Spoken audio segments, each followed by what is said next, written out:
एक बार आइग्जैम्बी नगर में बहुत सारे जादूगर रहते थे जो बहुत खतरनाक जादू करते थे। पर यह उनकी कहानी नहीं है। यह कहानी है कुछ मंगलुओं की जिनको एक शैतान ने सता रखा था। उसका नाम टारगेट। सुधांशु, जो बचपन से थोड़ा सा स्पेशल था, परेशान हो गया था क्योंकि उसके बॉस ने उनको टारगेट नाम की कोई चीज अचीव करने को बोला था। उसकी माँ स्मृति बहुत हरकत थी और बात बात पे सुधांशु को गाली बक देती थी।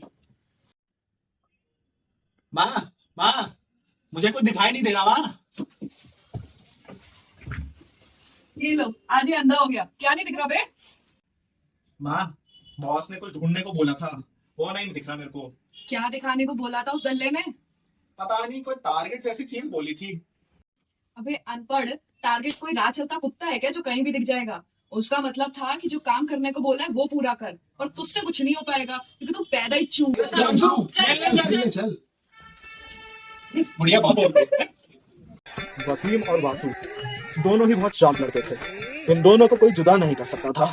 साथ में ही घूमते थे। कुछ लोग तो कहते थे दोनों गाने गाने अच्छे दोस्त थे। इनको भी बॉस परेशान करता था। वही तुम दोनों कौन? मैं सर, तुम अकेले नहीं, तेरे साथ में तेरा प्यारा दोस्त भी है। मैं भी सर। हाँ, पूरा दिन घूमता रहते हो। टारगेट का क्या हुआ? बस सर, हो रहा है। कर देंगे सर, हो जाएगा सर। रॉनेट सर, हम दोनों मिलके कर देंगे। हाँ कर देंगे।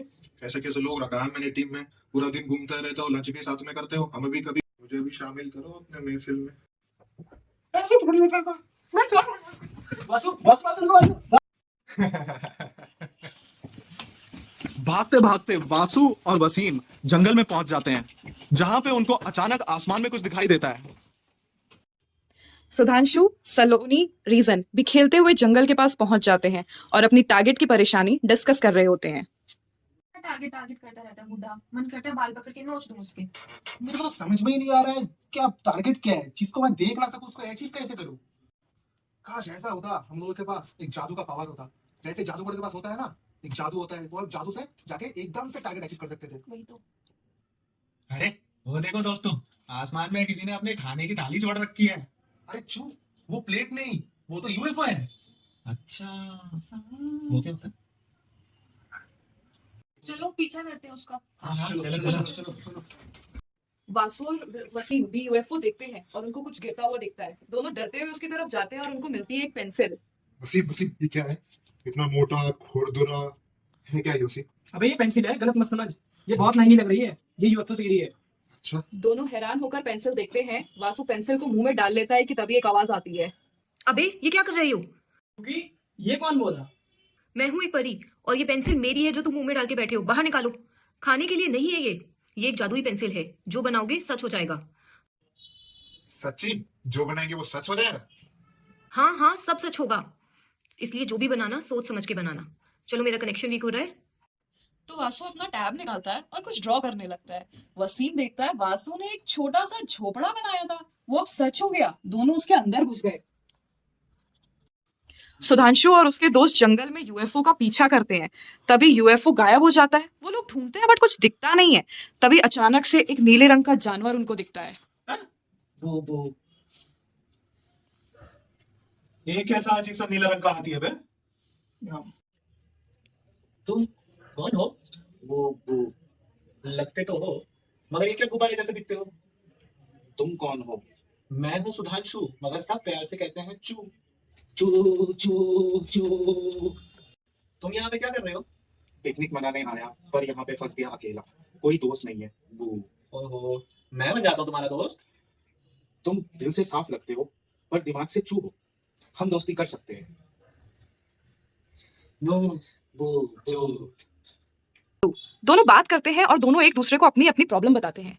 आयनावा को गर्लफ्रेंड चाहिए थी और सुधांशु को टारगेट। आयनावा सुधांशु को अपनी पावर देता है और बोलता है, मैं यही पास वाली कुटिया में रहता हूँ। तुम मेरे लिए रजनी और गंधा लेके आओ 12 बजे तक, नहीं तो तुमको जो भी पावर मैंने दिया है वो खत्म हो जाएंगे, और अभी तुम बहुत सारे जादू कर पाओगे। सुधांशु खुशी खुशी घर जाता है और सो जाता है। अगले दिन जब उठता है तो उसके दिमाग की बत्ती खुलती है। माँ, मुझे सब कुछ दिखाई देता है माँ। चुप साले, मुझे मत पका, ऑफिस जा, चल भाग। ऑफिस में लोकेश सबको डांट रहा होता है और सुधांशु और उसकी गैंग को देख के और गुस्सा हो जाता है और फिर उन पर भी चिल्लाने लगता है। सुधांशु तू बेकार है, तुझे सिंपल चीज भी समझ में नहीं आ रहा है। मैंने टारगेट बोला था, टारगेट भी पता नहीं है तुझे, क्या कर रहा है तू? सर भी ऐसा मत बोलिए, ये सीख रहा है। गलत चाहते सर ये। अच्छा सुधांशु तो बताओ 2+3 कितना होता है? सर आप जानबूझ के गलत सवाल कर रहे हैं। क्या बोला आपने? 5 सर। और कैसे? सर मुझे पता है 2+3 5 होता है और 5+5 10 भी होता है। और मुझे ये भी पता लग गया है कि टारगेट क्या है।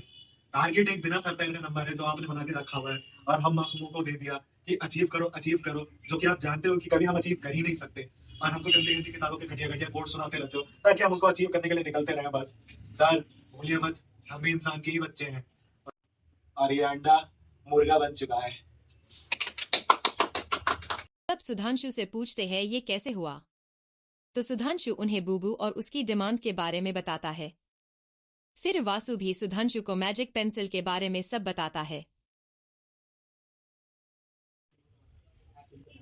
अरे ये उस काम के लिए नहीं है। अच्छा, इससे जो बनाएगा वो सच हो जाएगा। सच्ची? सच्ची। सुधांशु अपने जादू की मदद से पेंसिल से एक मस्त लड़की बनाता है और आयनावा को दे देता है। आयनावा सुधांशु की पावर को परमानेंट कर देता है और सुधांशु अपने दोस्तों के साथ मिलकर टारगेट अचीव कर लेता है। हम हैं स्ट्रेटेजिस्ट, सबसे खतरनाक, जो भी बोले फालतू तो देंगे उसकी नाक।